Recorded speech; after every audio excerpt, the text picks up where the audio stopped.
በጣም በሚያስፈልጋችሁ ሰዓት ማንም በማያይበት ቦታ የሌላን ሰው ገንዘብ ብታገኙ ምን ታደርጋላችሁ? ማያ የተባለች አንዲት ምስኪን የጽዳት ሰራተኛ ልጇ በካንሰር ታሞ የሕክምና ወጪው ከአቅሟ በላይ በሆነበት ቅጽበት አሰሪዋ ጃክሰን ሚለር ታማኝነቷን ለመፈተን በየቤቱ ጥግ ሆን ብሎ የዘረጋው የገንዘብ ወጥመድ ስታገኝ ምን የምታደርግ ይመስላችኋል? ይህ ታሪክ በጭንቀትና በተስፋ መካከል ያለውን ቀጭን መስመር ያሳየናል። በመጨረሻም ጃክሰን የደረሰበት አስደንጋጭ እውነትና ያደረገው ያልተጠበቀ ውሳኔ ልባችሁን እንደሚነካውና ከታሪኩ ህይወታችሁን የሚቀይር ትልቅ ቁም ነገር እንደምታገኙ አልጠራጠርም። እስከ መጨረሻው ተከታተሉት። ሰላም ውድ ቤተሰቦቻችን እንደምን አላችሁ? ታሪኩን ከመጀመራችን በፊት እስኪ ይህንን ልብ አንጠልጣይ ታሪክ ከየትኛው የዓለም ክፍል ሆናችሁ እንደምትከታተሉት ኮሜንት ላይ ጻፉልን። እነዚህ ታሪኮች ምን ያህል ርቀት እንደሚጓዙ ማወቅ ስለምንፈልግ ታሪኩን እየሰማችሁ ያለበትን ሀገር ወይም ደግሞ የከተማችሁን ስም ጻፉልን። ታሪኩ ለብዙ ሰዎች እንዲደርስም በደግነት ላይክ አድርጋችሁ ጀምሩት። የእናንተ አንድ ላይክ ለቻናላችን እድገት ትልቅ ዋጋ አለው። እንደዚህ አይነት መሳጭ ታሪኮችን መስማት የምትወዱ ከሆነ ደግሞ ሰብስክራይብ በማድረግ ቤተሰባችንን ተቀላቀሉ። በየዕለቱ የምንለቃቸው አዳዲስ ታሪኮች እንዳያመልጧችሁ የደወል ምልክቱን ተጫኑ። አሁን በቀጥታ ወደ ታሪካችን እንመለስ። ጃክሰን ሚለር በመኝታ ቤቱ ኮመዲኖ ላይ $12000 ትቶ ወጣ። ይህ ስህተት አልነበረም፣ ግዴለሽነትም አልነበረም፣ ወጥመድ ነበር። በቤተ መንግስት ውስጥ ለሰሩ ለእያንዳንዳቸው ሰዎች ያዘጋጀው ቀዝቃዛና ሆነ ተብሎ የተደረገ ፈተና ነበር። እናም በ15 ዓመታት ውስጥ አንድም ሰው ይህንን ፈተና አላለፈም። ጸሐፊዎች፣ አትክልተኞች፣ ምግብ አብሳዮች፣ የቤት ሰራተኞች። ይዋ ሊደር እንጂ ገንዘቡ ሁሉ ጊዜ ይጠፋ ነበር።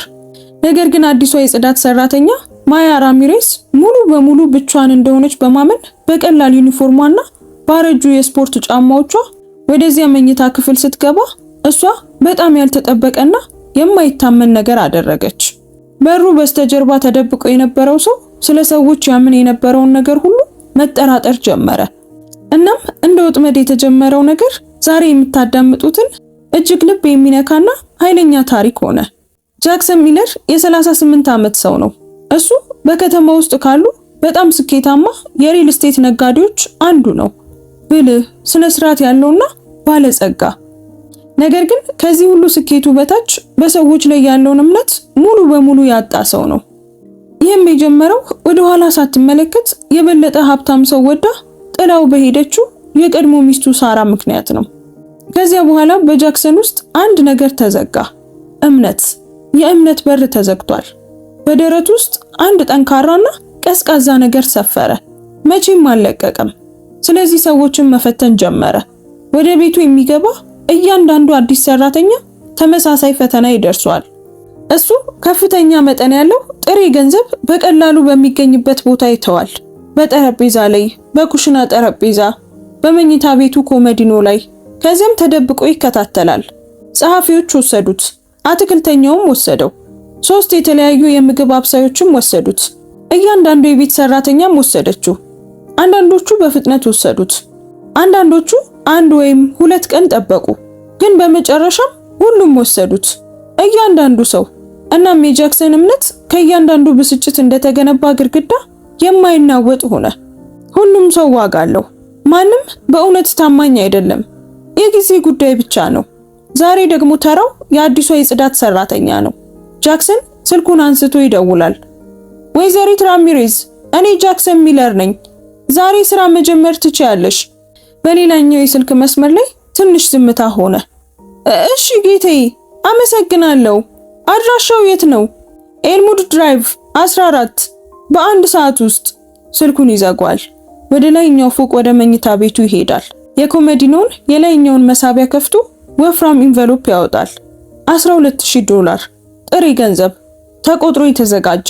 አንድ ግድ የለሽ ሰው ከረጅም ቀን በኋላ ኪሱን እንደሚያራግፍ አይነት ገንዘቡን በኮሜዲኖ ላይ በዝርዝር ሁኔታ ያስቀምጧል። ጥቂት የ100 እና የ50 ኖቶች፣ ቀሪው በመሃል ተከምሯል። በቸልተኝነትና ጥበቃ ሳይደረግለት ወደ ኋላ ተመልሶ ይመለከቷል። ከዚያም ከመኝታ ቤቱ ጀርባ ይሄዳል። ሊታይ በማይችልበት ጠባብ ጥላ ውስጥ ይቆማል። እናም ይጠብቃል። ከ45 ደቂቃ በኋላ የደጁ ደውል ይጮሃል።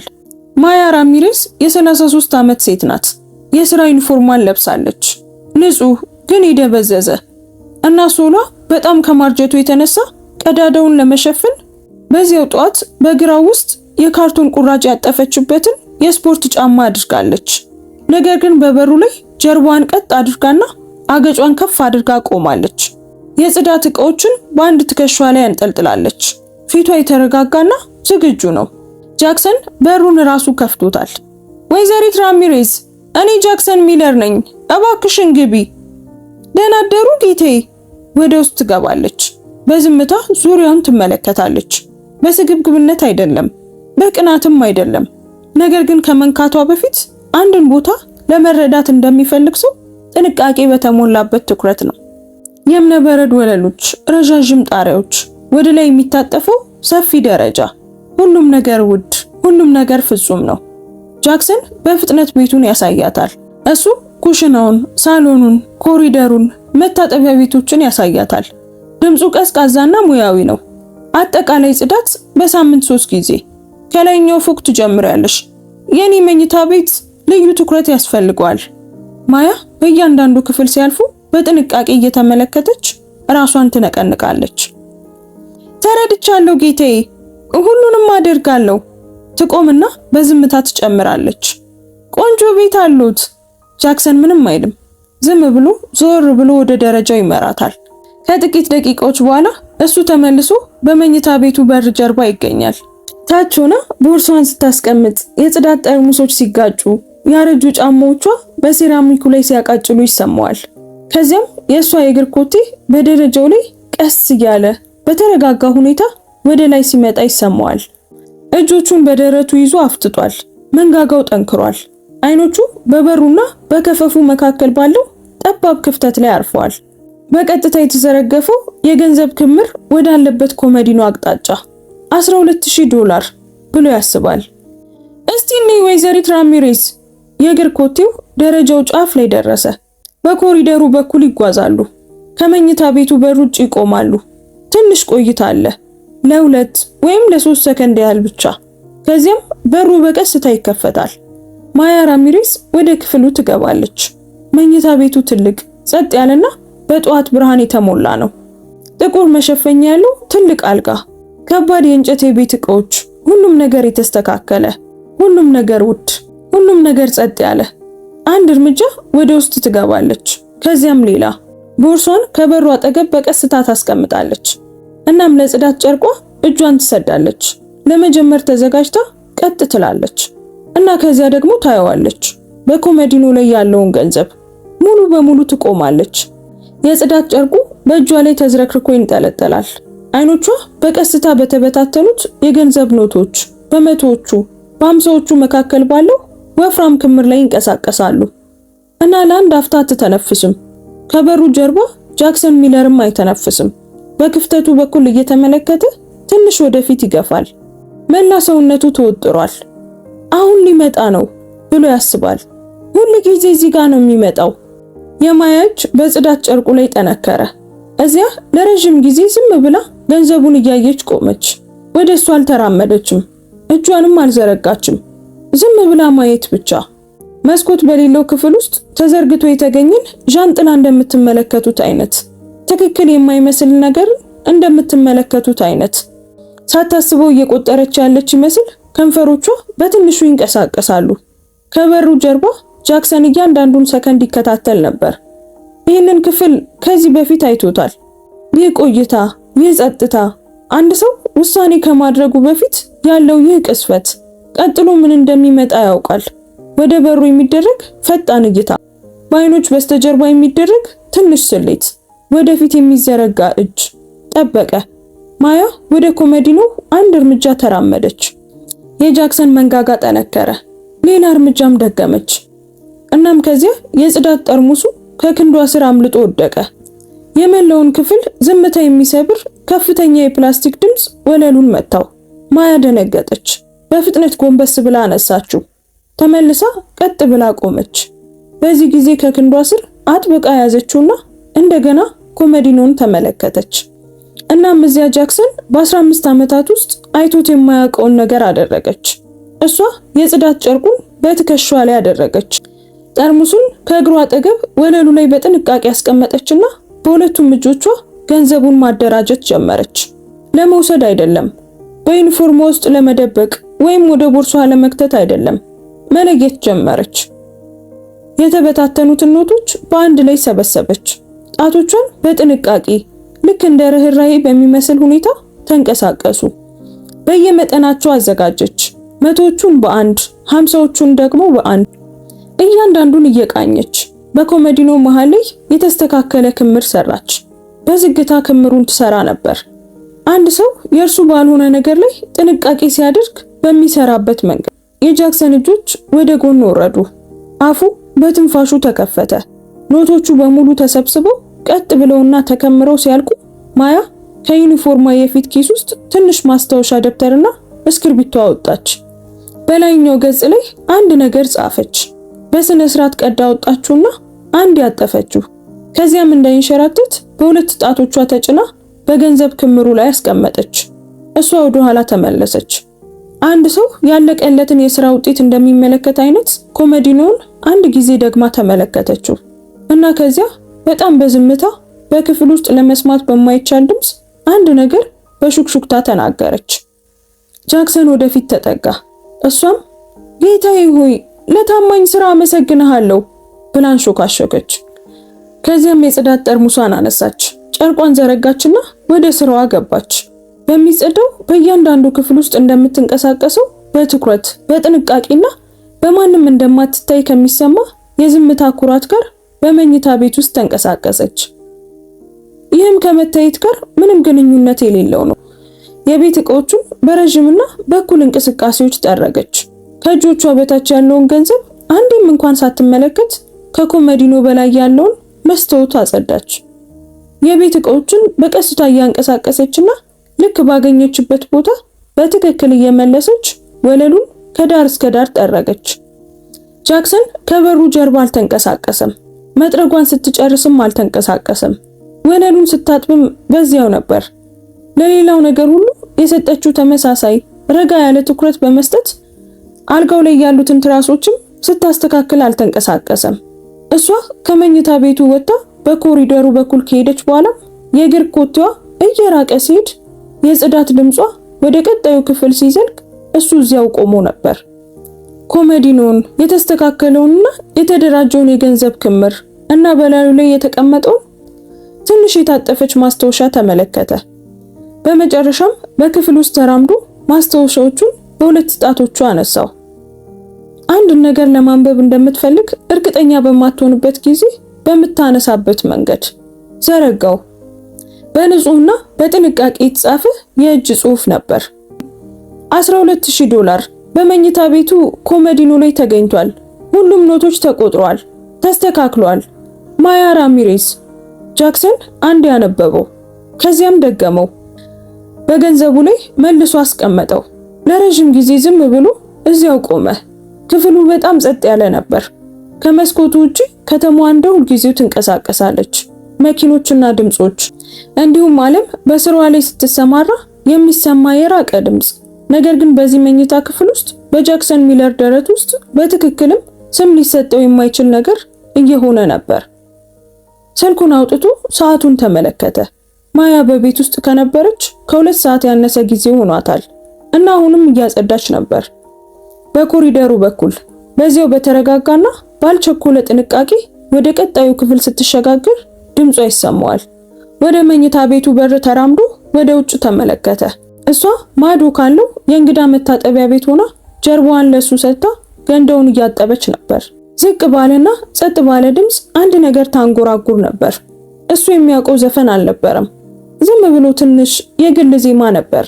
አንድ ሰው ማንም የማይሰማው ሲመስለው የሚያንጎራጉረው አይነት። ጃክሰን እሷን ለጥቂት ጊዜ ተመለከታት።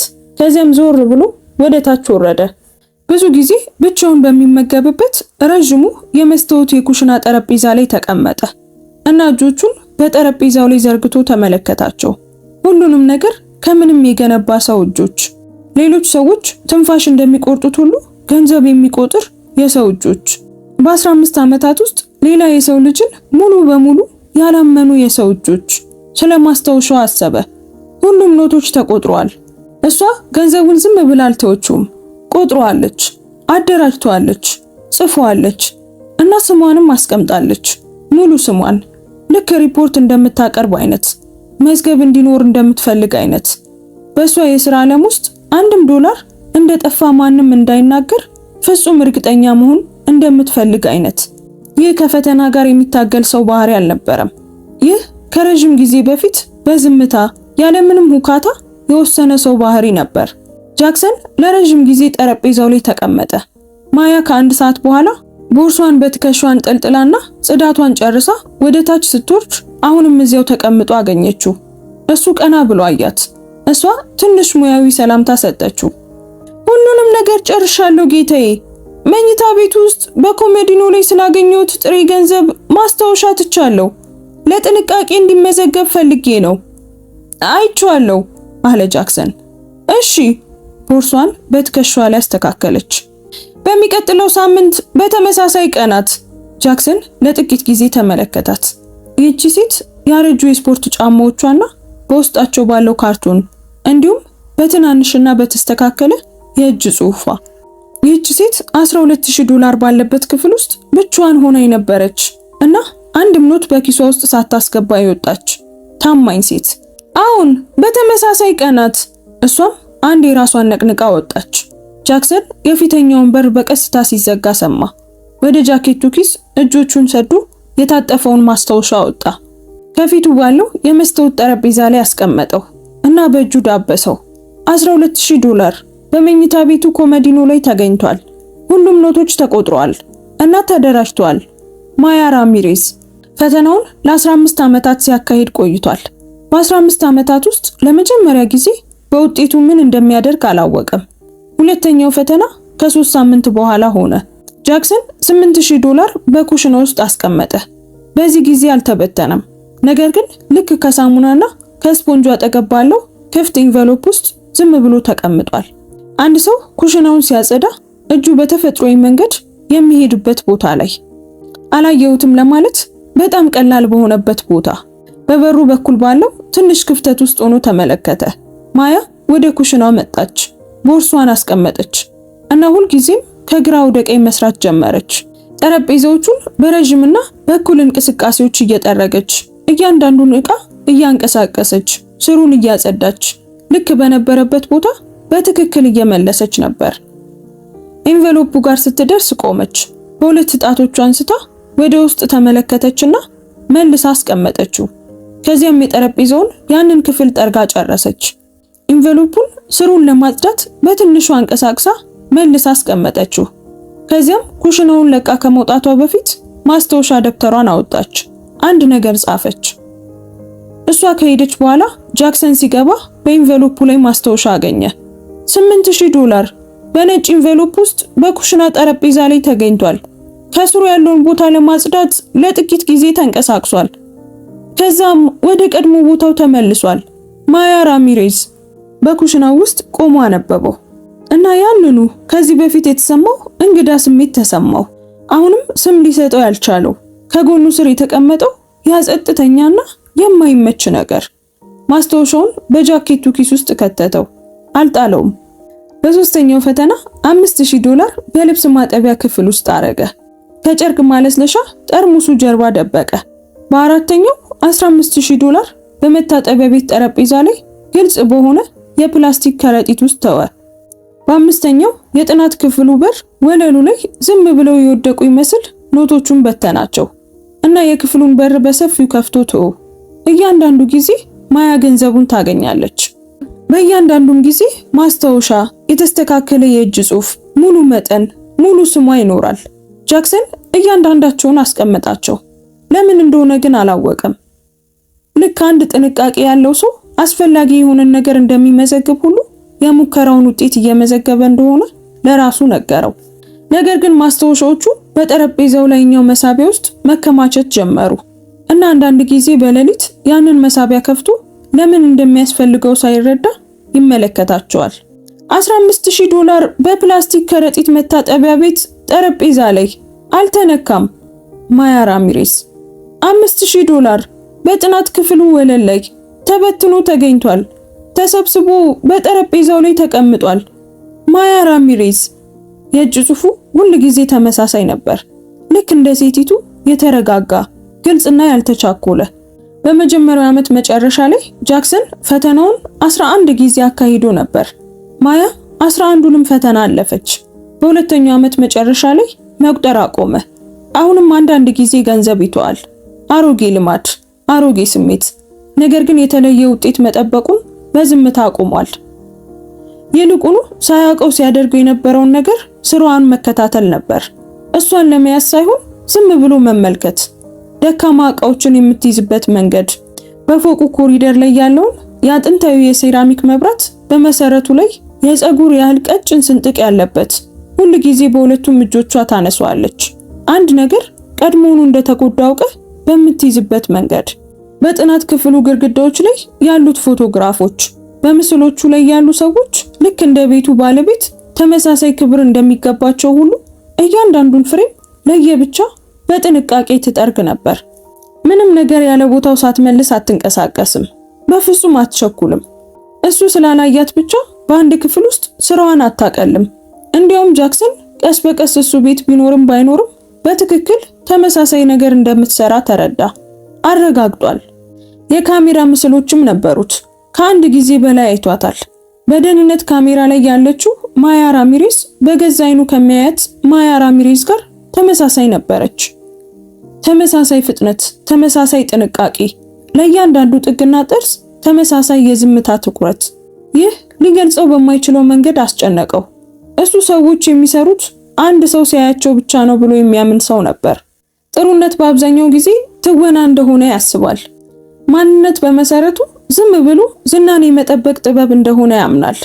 ነገር ግን ማያ ራሚሬዝ ምንም አይነት ካሜራ ሊመዘግበው በማይችል ነገር እየታየች ያለች ይመስል ነበር። ስትሰራ እንደዛ ናት። እና ይህም በትንሹ እንዲያርፍ አደረገው። ልክ በቆንጆ የአትክልት ስፍራ ውስጥ ለዓመታት ቆሞ አሁን ገና አበቦቹን እንዳስተዋለ ሰው። በሶስተኛው ዓመት ነበር ማክሰኞና ሐሙስ ቀናትን ማስተዋል የጀመረው። ያስተዋለውም በቤቱ ቢሮ ውስጥ ስለነበረ ነው። ማያ በምትመጣባቸው ቀናት ውስጥ ቤት ውስጥ የመስራት ልማድ ይዞ ነበር። ምንም እንኳን ይህ ከሷ ጋር ምንም ግንኙነት እንደሌለው ቢናገርም እና የፊተኛው በር የሥራ ሰዓቷ ሊያልቅ አንድ ሙሉ ሰዓት ሲቀረው ሲዘጋ ሰማ። ከላፕቶፖቹ ቀና አለ። ሰዓቱን ተመለከተ። በጠረጴዛው ላይ ባለው ትንሽ ሞኒተር ላይ የካሜራ ምስሉን ተመለከተ። ኮሪደሩ ባዶ ነበር። ቦርሷም አልነበረም።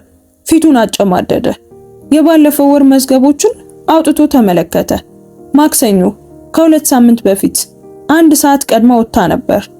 ባለፈው ሳምንት ሐሙስ ተመሳሳይ ነገር። ከዛ በፊት ያለው ሳምንት አሁንም ተመሳሳይ። በየማክሰኞ በየሐሙሱ ለማንም ሳትናገር በዝምታ ትወጣለች።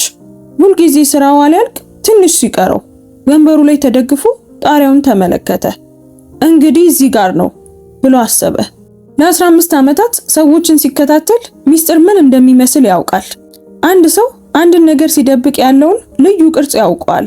እና በድንገት ስለ ማያ ራሚሬዝ የገነባው ምስል ጽኑ፣ ታማኝ፣ በማይታመን ሁኔታ ግልጽ የሆነ ጥላን ማሳየት ጀመረ። ምናልባት እሷ የምትመስለውን ካልሆነችስ? ምናልባት ዝም ብላ ታጋሽ ከሆነችስ? እንዳልተከፋ ለራሱ ነገረው። ይህ ሁልጊዜም እንደሚሆን ያወቀው የነበረ ነገር እንደሆነ ለራሱ ነገረው። ብቸኛው የሚያስደንቀው ነገር ይህን ያህል ጊዜ መውሰዱ ብቻ ነበር። ነገር ግን በሚቀጥለው ማክሰኞ የሥራ ሰዓቷ ሊያልቅ 1 ሰዓት ሲቀረው የእግር ኮቴዋ ወደ ፊተኛው በር ሲያመራ ሰማ። እሱ ቀድሞውኑ ቆሞ የመኪና ቁልፉን ይዞ ዝም ብሎ ጥንቃቄ እያደረገ እንደሆነ ለራሱ እየተናገረ ነበር። ተከተላት። በዚያ ሰዓት ከተማዋ በስራ ተወጥራ ነበር። ከሰዓት በኋላ ትራፊኩ በዝግታና በንዴት ይንቀሳቀሳል። የእግረኛ መንገደኞች ላይ ያሉ ሰዎች አይኖቻቸውን ዝቅ አድርገው በፍጥነት ይራመዳሉ። ጃክሰን እሷ ከገባችበት አውቶቡስ 2 መኪናዎች ኋላ ሆኖ ተቀመጠ። በጥቁር መኪናውና በልዩ ሁኔታ በተሰራው ጃኬቱ በፊልም ውስጥ ያለ የግል መርማሪ መስሎ የጽዳት ሰራተኛውን በከተማ ውስጥ መከተሉ በትንሹ አስቂኝ ሆኖ ተሰማው። ግን ወደ ኋላ አልተመለሰም። አውቶቡሱ እሱ ብዙ ጊዜ በማይጎበኛቸው ሰፈሮች ውስጥ አለፈ። ትናንሽ መንደሮች፣ አሮጌ ህንጻዎች፣ በትጋት የሚሰሩና በምላሹ ምንም የማይጠይቁ የከተማዋ ክፍሎች። ማያ በመስኮቱ አጠገብ ተቀመጠች። ከሁለት መኪና ጀርባ ሆኖ ትራፊኩ ሲቀዘቅዝ የፊቷን ገጽታ ማየት ይችል ነበር። ፊቷን ወደ ውጭ አዙራለች። ዝም ብላ ያለመች ሳይሆን ኃይሏን ለሚያስፈልጋት ጊዜ በጥንቃቄ እንደምትቆጥብ ሰው እያረፈች ነበር። ከ20 ደቂቃ በኋላ ወረደች። ጃክሰን መኪናውን ወደ እግረኛ መንገዱ አስጠግቶ አቆመና በእግሩ ተከተላት። እዚህ ጋር በፍጥነት ትራመድ ነበር። በትክክል ወዴት እንደምትሄድ እንደምታውቅና በቶሎ መድረስ እንደማትችል ሴት በቤት ውስጥ ከምትንቀሳቀስበት በበለጠ ፍጥነት በዓላማ ትጓዝ ነበር። ጥግ ላይ ስትደርስ ታጠፈች። ጃክሰንም ተከትሏት ታጠፈ። ከዚያም ቆመ። ምክንያቱም ከፊቱ አብዛኛውን ብሎክ የያዘ ሰፊና ጠፍጣፋ ገጽታ ያለው ተንሸራታች የመስታወት በሮችና ከመግቢያው ላይ ትንሽ ቡናማ ምልክት ያለው ወዲያውኑ የለየው ህንፃ ነበር። ሲቲ አጠቃላይ ሆስፒታል። ማያ ተንሸራታች በሮቹን ገፍታ ወደ ውስጥ ስትገባና ስትሰወር ጃክሰን ተመለከታት። በውጭ ባለው የእግረኛ መንገድ ላይ ቆሞ ለአንድ አፍታ አልተንቀሳቀሰም። አንድ ሰው ሲያልፍ ትከሻውን ገጨው። ከተማው በዙሪያው ግድ የለሽና ጫጫታ ሆኖ ጉዞውን ቀጥሏል። ከዚያም በተንሸራታቾቹ በሮች በኩል ገብቶ ተከተላት። ሆስፒታሉ እንደ ሁሉም ሆስፒታሎች የሚሸት ነበር። የሆነ የሚያሳዝን ሽታ ያለው። የእንግዳ መቀበያ ቦታው በየአቅጣጫው በሚንቀሳቀሱ ሰዎች ተሞልቷል። ጃክሰን አካባቢውን አማተረ እና የማያ የደበዘዘ ዩኒፎርም በግራ በኩል ጥግ ላይ ሲሰወር አየ። ራቅ ብሎ ተከተላት። ወደ ኋላ ዞር ብላ አላየችም። እያንዳንዱን መታጠፊያ እንደምታውቀው ሰው በሆስፒታል ውስጥ በቀላሉ ትንቀሳቀስ ነበር። የመድኃኒት ቤቱን አለፈች። የሁለተኛውን የነርሶች ጣቢያም አለፈች። በደብዛዛ ቢጫ ግድግዳዎች ወደ ተከበበው ረጅምና ጸጥተኛ ኮሪደር በሚወስዱ ድርብ በሮች በኩል ገባች። ጃክሰን ድርብ በሮቹ ጋር ቆመ እና በኮሪደሩ መግቢያ ላይ ባለው ትንሽ መስታወት ተመለከተ። በኋለኛው በኩል በቀላል ጥቁር ፊደላት እንዲህ የሚል ምልክት ነበር፣ የህፃናት የካንሰር ሕክምና ክፍል። ማያ ኮሪደሩን አጋምሳው ነበር። ክፍል 14 በሚል በር ውጪ ቆመች እና ጃክሰን ከዚህ ቀደም ስታደርግ ያላያትን አንድ ነገር አደረገች። ላፍታ ብቻ ቆም አለች። አንድ እጇ በበሩ እጀታ ላይ ነው። ራሷን በትንሹ ገፋ አደረገች። ትንፋሽ እየወሰደች ያለች ይመስል አይኖቿን ጨፈነች። በበሩ ማዶ ያለውን ሰው እንዳታስደነግጥ ፊቷን ወደ ለስላሳና ጠንካራ ነገር እየቀየረች ያለች ትመስል ነበር። ከዚያም ገፍታው ወደ ውስጥ ገባች። ጃክሰን በቀስታ ወደ ኮሪደሩ ተራምዶ ከክፍል 14 ውጪ ቆመ። በሩ ሙሉ በሙሉ አልተዘጋም ነበር። በክፍተቱ በኩል የክፍሉን ትንሽ ማየት ይችላል። የከሰዓት በኋላ የደከመ ብርሃን የሚያስገቡ ቀጫጭን መጋረጃዎች ያሉት መስኮት፣ የሆስፒታል አልጋ ጠርዝ፣ ጥግ ላይ የሕክምና መሳሪያዎችና አንድ ትንሽ ወንድ ልጅ እድሜው 7 ዓመት አካባቢ ይሆናል። አይኖቹ በከፊል ተከፍተው ትራስ ላይ ተኝቷል። ፊቱ ትንፋሽ በሚያስቋርጥ ሁኔታ የገረጣና የከሳ ነበር። ይህ አይነቱ ክሳት ምግብ በማጣት ሳይሆን በውስጥ ከባድ የሆነ ነገር እንደሆነ የሚያሳይ ነበር። ጭንቅላቱ ለስላሳና ባዶ ነበር። ጸጉር አልነበረውም። ማያ ቀድሞኑ ከጎኑ ነበረች። ወንበሩን ወደ አልጋው አስጠግታ ተቀምጣለች። ወደፊት ተጠግታ የልጁን ትናንሽ እጆች በሁለቱም እጆቿ ይዛለች። በዝቅተኛና ለስላሳ ድምጽ ታወራው ነበር። በጃክሰን ቤት እንደምትጠቀመው አይነት ሙያዊ ዝምታ ሳይሆን የተለየ ሞቅ ያለ የቆየና የበለጠ የደከመ ድምጽ። ጃክሰን ቃላቶቹን መስማት አልቻለም። ነገር ግን ልጁ ራሱን በትንሹ አዙሮ አንድ ነገር መለሰላት እና ማያ ሳቀች። እውነተኛ ሳቅ እና እጇን ዘርግታ በጣቶቿ ጀርባ ጉንጩን ዳበሰችው። ጃክሰን በበሩ ክፍተት ሊሰማው በሚችለው ድምጽ እማዬ እዚህ ናት አለችው። እማዬ እዚህ ናት።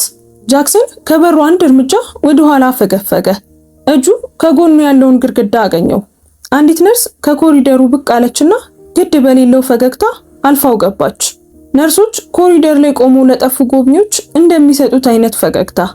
የክፍል 14ን በር 2 ጊዜ አንኳኩታ ወደ ውስጥ ገባች። ጃክሰን ባለበት ቆየ። በበሩ ክፍተት የነርሷ ድምጽ በትህትናና በሙያዊ ሁኔታ ይሰማዋል። ወይዘሮ ራሚሬዝ፣ ዛሬ ምሽት ይህንን በማንሳት ያዝናለሁ። ነገር ግን ለጋብሪኤል ቀጣይ የኬሞቴራፒ ክፍያ ዝግጅቱን ማጠናቀቅ አለብን። የሂሳብ ክፍሉ ሊያገኙት እየሞከሩ ነው። ዝምታ በመካከላቸው ሰፈነ። ከዚያም የማያ ድምጽ በጽናትና በዝምታ ተሰማ። አውቃለሁ፣ ከመሄዴ በፊት መጥቻ አነጋግራቸዋለሁ። እሺ፣ ነርሷ ተመልሳ ወጣች እና በኮሪደሩ በኩል ሄደች። ጃክሰን አልተንቀሳቀሰም። ከክፍል 14 ውጪ ግድግዳውን ተደግፎ ቆሟል። እጁን ግድግዳው ላይ ተጭኖ ጣሪያውን ተመለከተ እና በደረቱ ውስጥ የሆነ ነገር ሲሰነጠቅ ተሰማው። ከረጅም ጊዜ በፊት አሽጎት የነበረውና በዚያው ቢቆይ ይሻላል ብሎ ለራሱ ነግሮት የነበረው ነገር። የልጁ ስም ጋብርኤል ነበር። እሱ የማያ ልጅ ነበር እና ደግሞ በጣም ታሟል። ጃክሰን እዚያ ለምን ያህል ጊዜ እንደቆመ አያውቅም። በኮሪደሩ መጨረሻ ላይ ባለው መስኮት በኩል የሚገባው ብርሃን ከደብዛዛ ቢጫነት ወደ ቀደምት ምሽት ግራጫ ብርቱካናማ ቀለም እስኪቀየር ድረስ እዚያ ነበር። ሁለት የተለያዩ ነርሶች በዚያው ትህትናና ግድ በሌለው ፈገግታ እስኪያልፉት ድረስ እዚያ ቆሟል። በክፍል ውስጥ ያሉት ድምጾች በዙሪያው አንድ አይነት ምት እስኪፈጥሩ ድረስ እሱ እዛ ቆሞ ነበር። ለስላሳ የእግር ኮቴዎች፣ ጸጥ ያሉ ድምጾች፣ አልፎ አልፎ ከተዘጋ በር ጀርባ የሚሰማ የማሽን ድምጽ። እሱ በፍጥነት ውሳኔ የሚሰጥ ሰው ነበር። ሀብታም እንዲሆን ካደረጉት ነገሮች አንዱ ይኸው ፍጥነቱ ነበር። በስብሰባ ላይ፣ በድርድር ላይ ሌሎች ሰዎች ገና እያሰቡ ባሉበት በማንኛውም ክፍል ውስጥ ጃክሰን ሚለር ቀድሞውኑ ወስኖ ነበር። አያመነታም። በወሰነው ነገር ላይ ሁለተኛ ግምት የለውም። ይንቀሳቀሳል፣ ከዚያም እንደገና ይንቀሳቀሳል። እናም ወደ ኋላ አይመለከትም። ነገር ግን በዚያ የሆስፒታል ኮሪደር ላይ ቆሞ ለቆ መሄድ አልቻለም። የክፍል 14ን በር ተከፍቶ ማያ ስትወጣ አሁንም እዚያው ነበር። ወዲያውኑ አየችው እና በፊቷ ላይ የታየው ነገር የጥፋተኝነት ስሜት አልነበረም። በውሸት የተያዘ ሰው ወይም ራሱን ለማስረዳት የሚጥር አይነት ሰው እይታ አልነበረም። ከዚያ ይልቅ ጸጥ ያለና የበለጠ የሚያም ነበር። ፍርሃት ነበር። ነገር ግን ስህተት የሰራ ሰው ፍርሃት አይደለም። አንድ ነገር ከመጠን በላይ ራስ ጋር ለማቆየት በጣም ሲጥር የነበረና አሁን ያንን ነገር ሊፈርስ እንደሚችል ነገር ያየ ሰው ፍርሃት ነበር። አይኖቿ ከፊቱ ወደ ዙሪያቸው ወዳለው ኮሪደር ከዚያም ተመልሰው ደግሞ ወደፊቱ ሄዱ። አቶ ሚለር አለች። ድምጿ በጭንቀት የጸና ነበር። ጃክሰን አፉን ከፈተ፣ ከዚያም መልሶ ዘጋው። ይህ ለሱ ያልተለመደ ነበር። ጃክሰን ሚለር ሁልጊዜም ቃላቶቹ ዝግጁ ነበሩ። ነገር ግን የጽዳት ሰራተኛውን የታመመ ልጅ ሆስፒታል ክፍል ውጪ በደብዛዛው ቢጫ ኮሪደር ላይ ቆሞ ሁሉም የተለመዱ ቃላቶቹ ለዚህ ቅስፈት የማይመጥኑ ተራ ሆኖ አገኛቸው። እዚህ አካባቢ ነበርኩ አላት። ይህ በግልጽ ውሸት የሆነ ነገር በመሆኑ ለአንድ አፍታ ያህል ፈገግታ የሚመስል ነገር በማያ ፊት ላይ አለፈ። ከዚያም ጠፋ። ገብቶኛል አለች። ለአንድ አፍታ እርስ በርሳቸው እንደተያዩ እዚያው ቆሙ። ባለጸጋው በልዩ ስፌት በተሰራው ጃኬቱና የጽዳት ሰራተኛዋ በደበዘዘ ዩኒፎርሟ ሁለቱም ቀጥሎ ምን እንደሚመጣ በእርግጠኝነት ሳያውቁ ቆመዋል። መነጋገር እንችላለን አለ ጃክሰን። ከሆስፒታሉ 2 ብሎክ ርቆ የሚገኝ ትንሽ ካፌ ነበር። የፕላስቲክ ወንበሮች፣ በላስቲክ የተሸፈኑ ሜኖች፣ ከጠረጴዛው በስተጀርባ ቀና ሳትል ለሁሉም ሰው ውዴ የምትል ሴት ያለችበት ቦታ። ጃክሰን በውስጡ በጣም ከቦታው የወጣ ሆኖ ተሰማው። ከማያ ፊት ለፊት ላይ ባለው ትንሽ ጠረጴዛ ላይ ተቀመጠ።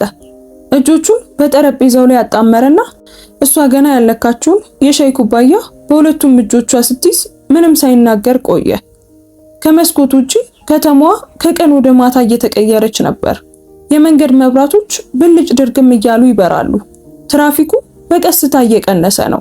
ሰማዩ ሙሉ በሙሉ ከመጨለሙ በፊት የሚታየውን ጥልቅ ሰማያዊ ቀለም እየያዘ ነበር። ከመቼ ጀምሮ ነው? ጃክሰን ጠየቀ። ማያ ሻዩን ተመለከተች። ከ8 ወራት በፊት ነው የታወቀው። ቃሉን ያለምንም ስሜት ተናገረችው። ካንሰር ነው፣ የደም ካንሰር። ቃሉን ደጋግመ በመለማመድህ ሊያስደነግጥ የማይችልበት ደረጃ ላይ እንደደረሰ ቃል አይነት። የ7 ዓመት ልጅ ነው። የካቲት ላይ 7 ወር ሞልቶታል። የልደት መዝሙር እየተዘመረበት ባለበት መሃል ነው ራሱን ስቶ የወደቀው። ጃክሰን ምንም አላለም። ባለቤቴ ሮበርት ከ3 ዓመት በፊት ነው የሞተው። በህንፃ ግንባታ አደጋ ደርሶበት ነበር። በ14ኛው ፎቅ ላይ የነበረው የግንባታ መሰላል ተደርምሶ ሞተ። ሌሎች 2 ሰዎችም ነበሩ። ሁሉም። ንግግሯን አቆመች። ሻዩን አነሳች። ሳትጠጣው ያዘችው። ከዚያም ተመልሳ አስቀመጠች። ጋብርኤል ያለኝ ብቸኛ ነገር ነው። ሕክምናው አለ ጃክሰን በጥንቃቄ። የኬሞቴራፒ መድን በከፊል ይሸፍነዋል። ጠረጴዛውን ተመለከተች። ግን ደግሞ በቂ አይደለም። ልዩነቱ ምን ያህል ነው? ላፍታ ዝም አለች። ከዚያም አንድ ቁጥር ጠራች። ጃክሰን ፊቱ አልተለዋወጠም። ይህ ለሱ የማይቻል ቁጥር አልነበረም። በኩሽና ውስጥ ላለው የመስታወት ጠረጴዛ ያለምንም ማመንታት ከዚያ በላይ ወጪ አውጥቷል። ነገር ግን ከዚች ሴት ጋር ፊት ለፊት ተቀምጦ ሲመለከት ለእርሷ ይህ ዝም ብሎ ቁጥር እንዳልሆነ ተረዳ። ለእርሷ ይህ ግድግዳ ነበር። ለ8 ወራት በየቀኑ የምትጋፈጠው በር የሌለው መሰላል የሌለው እና በሌላኛው ወገን ሊያሻግራት የሚጠብቅ ሰው የሌለው ግድግዳ ነበር። ተጨማሪ የሥራ ሰዓቶችን እየወሰድኩ ነበር አለችው። በኤጀንሲው በኩል የምሽት ስራዎችን ቅዳሜና እሁድ ለመስራት ሞክሬያለሁ። የባለቤቴን ሰዓት መሳሪያዎቹን ሸጫለሁ። ጋብርኤል ስለዚህ ጉዳይ ምንም አላነሳም። ጃክሰን ጠረጴዛው ላይ ያሉትን እጆች ተመለከተ። ቆይ ለምን አልነገርሽኝም ሲል ጠየቃት። ከዚያም ቀና ብላ አየችው። በዓይኖቿ ውስጥ በትክክል ቁጣ ያልሆነ ግን ደግሞ ወደሱ የሚጠጋ ጽኑ፣ የተከበረና ትንሽ የደከመ ነገር ነበር። ምን ልንገሮት አቶ ሚለር፣ ልጄ እንደታመመና እርዳታ እንደሚያስፈልገኝ ነው። ራሷን በቀስታ ወዘወዘች። እኔ ወደ ቤቱ የምመጣው ለማጽዳት ነው። የሚከፍሉኝም ለዚያ ነው። የኔ ህይወት የስምምነታችን አካል አይደለም። ቅድመ ክፍያ አሊያም ደግሞ ተጨማሪ ሰዓት መጠየቅ ትቺ ነበር። እኔ ከማንም እርዳታን አልጠይቅም። ከአሰሪዎችም ሆነ ከማንም አልጠይቅም። ተመልሳ ሻዩን ተመለከተች።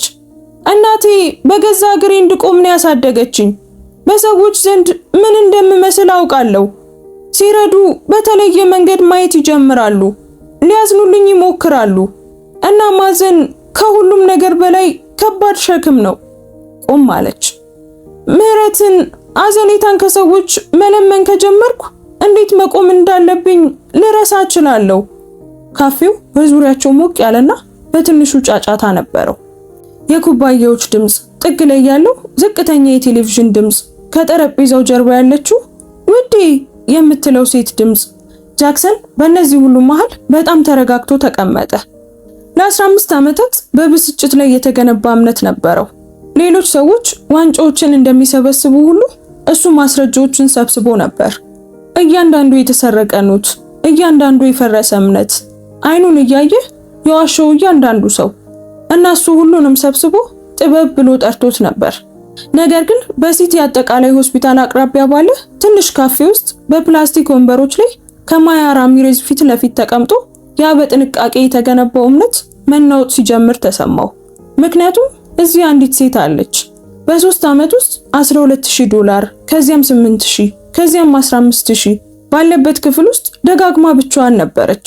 አብዛኛው ሰው የሚያገኘውን ሁሉ እንዲወስድ በሚገፋፋ ቀውስ ውስጥ ሆና ሳለ እሷ ግን አንዲትም ሳንቲም እንኳን አልወሰደችም። አንዲትም። ይልቁኑ ማስታወሻዎችን ጽፋለች። ንጹህ፣ በጥንቃቄ የተፈረመባቸው ማስታወሻዎች። ታማኝነት በጭንቀት ውስጥ የምትመርጠው ምርጫ ሳይሆን ልክ እንደተሰራችበት መሰረት ሆኖ ነበር። ጃክሰን በጠረጴዛው መሳቢያ ውስጥ ስላሉት ማስታወሻዎች አሰበ። አንዱንም እንኳን ጥሎ አያውቅም። ስለ ጋብርኤል አሰበ። 7 ዓመት ሆኖ ጸጉር የሌለው በክፍል 14 ደብዛዛ ብርሃን ውስጥ የእናቱን እጆች ያዘ። በኮሪደሩ ላይ ስለነበረው የማያ ፊት አሰበ። ልዩ ፍርሃት፣ የመያዝ ሳይሆን ቆማ እንድትቀጥል የሚያደርጋት ብቸኛ ነገርን የማጣት ፍርሃት። ሁሉንም አሰበ። አሁን ስለተናገረችው ነገር እንዴት መቆም እንዳለብኝ ልረሳ እችላለሁ። ጉሮሮን ጠረገ። ለጋብርኤል ሕክምና ማገዝ እፈልጋለሁ አላት። ሙሉን ወጪ፣ ኢንሹራንሱ የማይሸፍነውን ማንኛውንም ነገር መሸፈን እፈልጋለሁ። የማያ እጆች በኩባያው ላይ ጠነከሩ። አቶ ሚለር፣ እኔ ፍቃድ እየጠየኩሽ አይደለም።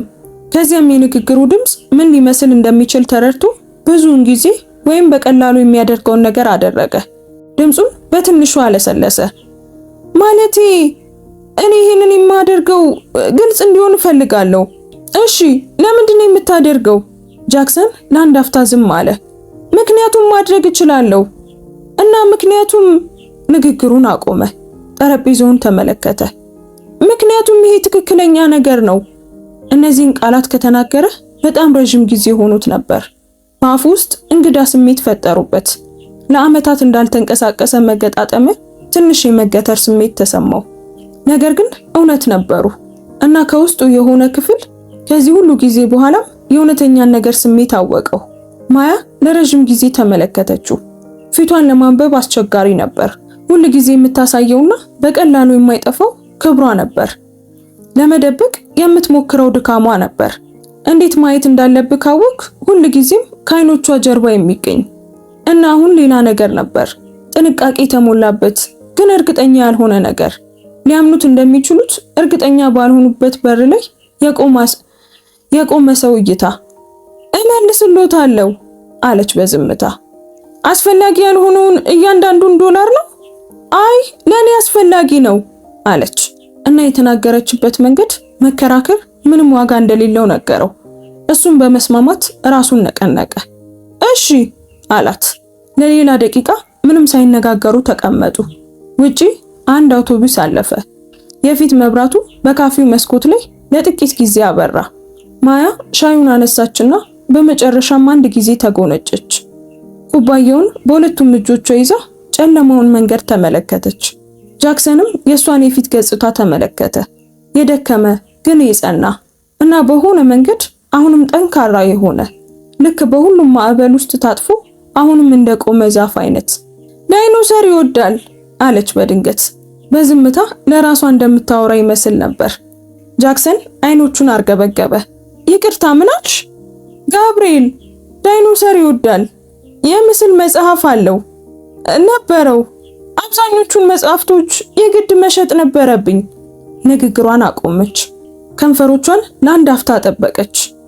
አሁንም ስለ ዳይኖሰሮቹ ያወራል።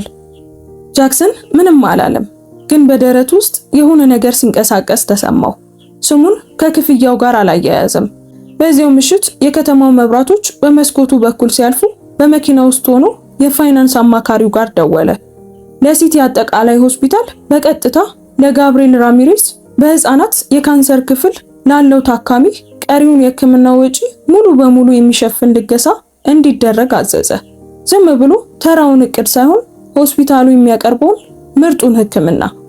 የሂሳብ ክፍሉ ጠቅሶት የነበረው ክፍያ ግን ማያ ልትከፍለው ያልቻለችውን የተሻለ መድኃኒት፣ የልዩ ባለሙያ አማካሪዎች እና ተጨማሪ የድጋፍ ሰዓቶች ያሉበትን። የፋይናንስ አማካሪው ለታክስ ጉዳይ ደረሰኝ እንደሚፈልግ ጠየቀው። አይ አያስፈልግም ጃክሰን መለሰ። ማስታወሻ ወይም ስም ይካተትበት? እሱም አያስፈልግም። ማንኛውም ነገር ስም ሳይጠቀስና ሳይታወቅ ይሁን። ስልኩ ተዘጋ። ከቤተ መንግስቱ ውጪ በመኪና ውስጥ ለአንድ አፍታ ተቀመጠ። በአጥሩ በኩል የቤቱን መብራቶች ማየት ይችል ነበር። እነዚያ ሁሉ ክፍሎች፣ ያ ሁሉ እብነበረድ፣ ያ ሁሉ ጸጥታ፣ ለገነባው ነገር ሁሉ መታሰቢያ የሆነ ግን የሚያካፍለው ሰው የሌለው። ሁልጊዜ እንደዚያ ቢሆን እንደሚመርጥ ለራሱ ይነግረው ነበር።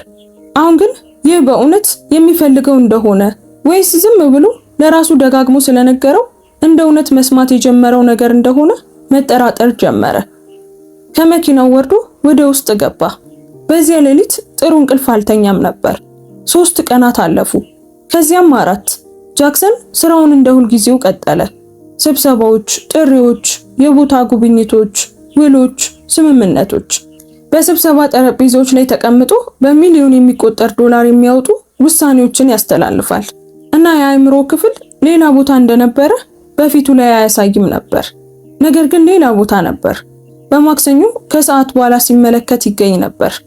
የሕክምና ወጪዎችን ለመሸፈን በተሸጠ የዳይኖሰር መጽሐፍ ስለሚያነብ የ7 ዓመት ልጅ ያስብ ነበር። በሌሊት የጠረጴዛውን መሳቢያ ከፍቶ ምን እንደሚፈልግ በትክክል ሳያውቅ የማስታወሻዎቹን ክምር ሲመለከት ራሱን ያገኘው ነበር። $8000 በነጭ ኢንቨሎፕ ውስጥ በኩሽናው ጠረጴዛ ላይ ተገኝቷል። ማያ ራሚሬስ። $15000 በፕላስቲክ ከረጢት መታጠቢያ ቤት ጠረጴዛው ላይ ተገኝቷል። አልተነካም። ማያ ራሚሬስ። መሳቢያውን መልሶ ዘጋው። ልገሳው ትክክለኛ ነገር እንደነበርና ጉዳዩ እንደተጠናቀቀ ለራሱ ነገረው። ይህም መጨረሻው እንደሆነ ግን ደግሞ መጨረሻው አልነበረም። በ6ኛው ቀን ስልኩ ጮኸ። ማያ ነበረች። እሷ መቼም ደውላለት አታውቅም ነበር። በ3 ዓመት ውስጥ በመካከላቸው ያለው ግንኙነት በአንድ አቅጣጫ ነበር። አቶ ኩል ፕሮግራሞችን ያስተላልፋል። ማያ ማስታወሻዎችን ትተዋለች። በቃ ጃክሰን በጥንቃቄ ርቀት ላይ ሆኖ ይከታተላል። እሷ ከሱ ጋር ስልክ መደዋወልን የሚጠይቅ ግንኙነት አልነበራትም። በሁለተኛው ጥሪ አነሳው። ወይዘሪት ራሚሬዝ ስታወራ ድምጿ በቤት ውስጥ ከምትጠቀመው ድምፅ የተለየ ነበር። አሁንም የጸና ነው፣ ግን ከጽናቱ በታች የሆነ ነገር ነበር። ቦታውን ለመጠበቅ በጣም የሚጥር ነገር። አቶ ሚለር፣ በቀጥታ ስለደወልኩኝ ይቅርታ። ቁጥሩን ከኤጀንሲው ነው ያገኘሁት። ሌላ ቆይታ። ዛሬ ጠዋት ከሆስፒታል ደወሉልኝ። ጃክሰን ምንም አላለም። የጋብርኤል ሙሉ ሕክምና እንደተሸፈነ ነገሩኝ። ንግግሯን አቆመች። ትንፋሽ ስትወስድ ይሰማው ነበር።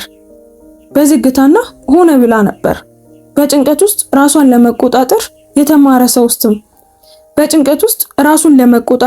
የተማረ ሰው አተነፋፈስ ነበር። አቶ ሚለር እርሶ ነበሩ። አውቃለሁ፣ እርሶ ነው አይደል? ጃክሰን የቢሮውን ግድግዳ ተመለከተ። ለምን እንደዛ አሰብሽ? ምክንያቱም እኔ በህይወቴ ውስጥ ይህንን ሊያደርግ የሚችል ሰው አላውቅም። እርሶ ኖት። ቢሮ በጣም ጸጥ አለ። ከመስኮቱ ውጪ ከ30 ፎቆች በታች ከተማዋ ትንቀሳቀሳለች፣ ትንጫጫለች እና በታላቅ ግዴለሽ ስራዋ ላይ ትገኛለች። አዎ አለ ጃክሰን። እኔ ነኝ። በሌላኛው የስልክ መስመር ላይ ያለው ዝምታ ከሱ የተለየ ነበር። የሱ ዝምታ ቁጥጥር ነበረው፣ የሷ ግን በጩኸት የተሞላ ነበር። አንድ ክፍል ቶሎ ሊናገሩት የማይችለው አንድ ትልቅ ነገር ሲይዝ እንደሚሞላው አይነት። በመጨረሻም ስትናገር ድምጿ እሱ የጠበቀው አይነት አልነበረም። እሱ ተዘጋጅቶለት እንደነበረው ስሜታዊ አልነበረም። እንባ የለም፣ የሚንተባተቡ ቃላት የሉም። እራሷን ትመስል ነበር፣ ግን ደግሞ ይበልጥ ጸጥ ያለች። ከአንድ ትከሻዋ ላይ የሆነ ከባድ ነገር የተነሳላት ትመስል ነበር። መጥቼ በአካል ላነጋግረው ትፈልጋለሁ አለች። እሺ፣ ግን አስፈላጊ አይደለም። አይ ለኔ በጣም አስፈላጊ ነው አለችው። እነዚያን ቃላት አወቃቸው። ከ3 ቀናት በፊት ሆስፒታሉ አቅራቢያ ባለ ካፌ ውስጥ ሰምቷቸዋል። እሺ አላት። ነገ ከስራ በኋላ በጥናት ክፍል ውስጥ ልታገኘው መጣች። ስታንኳኳ እሱ ከጠረጴዛው ጀርባ ነበር። ዝም ብላ ክፍት በሆነው በር ላይ በጣቶቿ 2 ጊዜ አንኳኳች። አሁንም ዩኒፎርማን እንደለበሰች ነበር። በቀጥታ ከጽዳት ስራ ነበር የመጣችው። ግቢ አላት። ወደ ውስጥ ገብታ ከጠረጴዛው ፊት ለፊት ቆመች። አልተቀመጠችም። እጆቿን በጎኗ ዝቅ አድርጋ ለመቀበል በጣም አስቸጋሪ በሆነ እይታ ተመለከተችው። ምስጋና ብቻ አልነበረም። ምንም እንኳን ምስጋና ቢኖርበትም ጥልቅ የሆነ የበለጠ ከባድ ነገር ነበር። ትናንትና ጠዋት ሆስፒታል ሲደውሉልኝ ጀምሮ ምን እንደምሎት ሳስብ ነበር አለች። ጃክሰን በወንበሩ ላይ ትንሽ ተደግፎ ጠበቃት። በመጀመሪያ ተናድጄ ነበር። ቅንድቡን ከፍ አደረገ። የሱ የጠበቀው አልነበረም። ተናደድሽ ብሎ ደገመው። አዎ ያለ ምንም ቅሬታ ደገመችው። ምክንያቱም አልጠየቅኩም ነበር። ምክንያቱም ለኔ ሳይነግሩኝ አደረጉት። ምክንያቱም ቆም አለችና እያንዳንዱን የቤት ዕቃ በትክክል እንድታስቀምጥ በጥንቃቄ እንደምታንቀሳቅሰው ሁሉ ቃላቶቿንም በጥንቃቄ መምረጥ ጀመረች። ምክንያቱም ይሄንን በራሴ ለመወጣት እየታገልኩ ነበር እና ለሰከንድ ያህል ሲነገረኝ ያ ትግል ከኔ ተወሰደብኝ፣ የተሸነፍኩ መሰለኝ። ጃክሰን ምንም አላለም። ግን ከዚያ በኋላ ረዘም ላለ ጊዜ አሰብኩበት እና አንድ ነገር ተረዳው። በቀጥታ ተመለከተችው። ከኔ ምንም ነገር ለመውሰድ ብለው አላደረጉትም። ያደረጉት ልጄን ስላዩትና መርዳት ስለሚችሉ ነው። እናም መረጡ። ቆም አለች። እኔ ያሰብኩት ያንን ነው። ለአንድ አፍታ ዝምታ ሰፈነ። አቶ ሚለር፣ በብዙ ቤቶች ውስጥ ሰርቻለሁ። ለብዙ ሰዎች ሰርቻለሁ። አንዳንዶቹ ደጎች ነበሩ፣ አንዳንዶቹ ደግሞ አልነበሩም። ግን አብዛኞቹ መቼም አላዩኝም። በቃ እኔ እቃዎቹን የማጸዳው ሰው ነበርኩ። እኔ ዩኒፎርሙና ያረጁትን ጫማዎች ብቻ ነበርኩ። ጠረጴዛውን ተመልክታ ተመልሳ ወደሱ አየች። ለ3 ዓመታት ሲከታተሉኝ ነበር። ሰዎች እንደሚያስቡት ተደብቄ እንዳልነበር አወቅኩ። ጃክሰን በደረቱ ውስጥ የሆነ ነገር ሲንቀሳቀስ ተሰማው። ለመደበቅ ሞክሬ አላውቅም አላት። ምንም እንኳን ይህንን ሲል ሙሉ በሙሉ እውነት እንዳልሆነ ቢረዳም ዝም ብሎ ተናገረው። ምን እያደረጉ እንደነበር አውቃለሁ አለች። እሱም ዝም አለ። ገንዘቡ በኮመዲኑ ላይ፣ በኩሽና ውስጥ፣ በመታጠቢያ ቤት ውስጥ፣ በጽናት ክፍሉ ወለሉ ላይ። አይኖቹን በጽናት ተመለከተች። ግዴለሽነት አልነበረም አቶ ሚለር፣ እርሶ ግዴለሽ ሰው አልነበሩም። ክፍሉ በጣም ጸጥ አለ። ጃክሰን ሳያውቀው ይህንን ቅስፈት ሲጠብቀው ነበር። በድብቅ ሲያደርገው የነበረውን ነገር በመጨረሻም በግልጽ ስም የሚሰጥበት ቅስፈት እና አሁን ያ ቅስፈት ሲመጣ ያዘጋጃቸውን ምላሾች በሙሉ መጠቀም አልቻለም። ችላ ሊላት ወይም ቀዝቃዛ ሊሆን አመክንዮም ሊደረድር አይችልም። ዝም ብሎ ከጠረጴዛው ጀርባ ተቀመጠና እውነቱ በመካከላቸው በክፍሉ ላይ እንዲቀመጥ ተወው። አይ ግዴለሽነት አልነበረም፣ እየፈተኑኝ ነበር አለች። እንደ ክስ ሳይሆን አንድ ሰው በካርታ ላይ ያለን ነገር እንደሚለይ አይነት። ሀብታሙ ጃክሰን ሚለር ላለፉት 3 ዓመታት ታማኝነቷን ለመፈተን በተለያዩ ጊዜያት በአጠቃላይ $90,000 አስቀምጦ እንደነበር ለማያ ይነግራታል። ማያ ግን ምንም እንኳን ልጇ ጋብርኤል በካንሰር ቢታመምም አንድም ቀን ሳትሰርቅ እያንዳንዱን ገንዘብ እየቆጠረች ማስታወሻ ትጽፍበት ነበር። ጃክሰን ሁሉም ሰው በገንዘብ ይገዛል የሚለው የ15 ዓመት እምነቱ በማያ ጽኑ ማንነት ምክንያት ፈራረሰ። ማያ የልጇን የሕክምና ወጪ እሱ መሸፈኑን ስታውቅ እያንዳንዱን ሳንቲም እመልሳለሁ የሚል ማስታወሻ ለጃክሰን ትሰጠዋለች። ጃክሰንም በበኩሉ ለጋብርኤል ትልቅ የዳይኖሰር መጽሐፍ በስጦታ መልክ ገዛለት። የልጁን ጤናም በቅርብ ርቀት መከታተል ጀመረ። ይህ አጋጣሚ የጃክሰንን የህይወት ፍልስፍና ቀየረው። በቤቱ ላሉ ሰራተኞች በሙሉ የጤና መድናቸውን ሙሉ አደረገው። ደሞዛቸው እንዲጨመርና ጌታዬ ማለታቸውን እንዲያቆሙ አደረገ። ሰዎችን መጠራጠርና በካሜራ መከታተል አቁሞ በሰዎች ላይ እምነት ማሳደር ይጀምራል። ጋብርኤል ከታመመበት አገግሞ የጃክሰንን ቤት ጎበኘ። ጃክሰንና ጋብርኤል ስለ ዳይኖሰር አብረው ሲያወሩ ቆዩ።